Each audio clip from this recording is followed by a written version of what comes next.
Thanks for having the comment period, even though the court tried to limit it. Appreciate your efforts. I wanted to note that Councilmember Mike Anglin did come in a few minutes after you announced official members. I was at a CARB meeting where we talked about whether this proposal actually shows that Paul is in violation of the consent agreement. And my question is, why are they not found in contempt of that consent agreement? Is the DEQ prepared to propose the judge find them in contempt? I think the DEQ's comments were that they felt that they were in violation given the data that they presented and the maps that they presented in this proposal.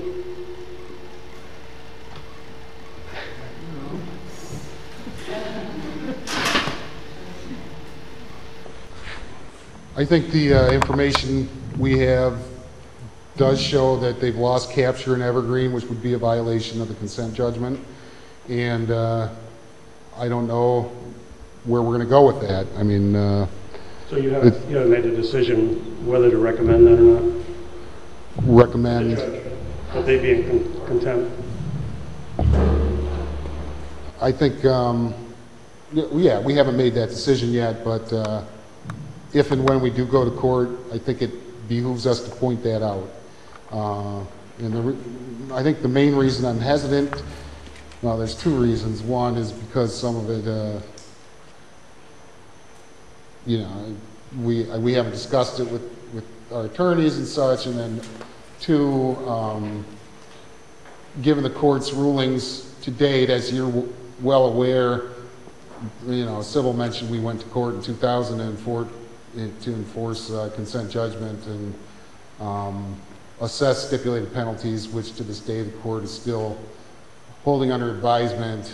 The court is well aware because they awarded they ordered the 5-year plan that, based on what Paul represented, their ability to get the cleanup in Evergreen within 5 years. The court is well aware that that deadline has come and gone. And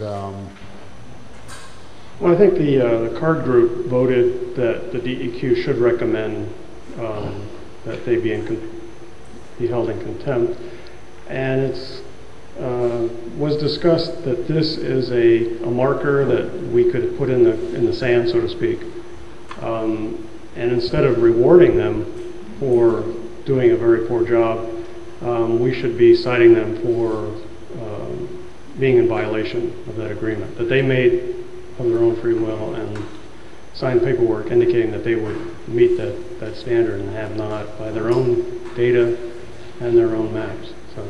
Okay, well, we'll definitely consider that.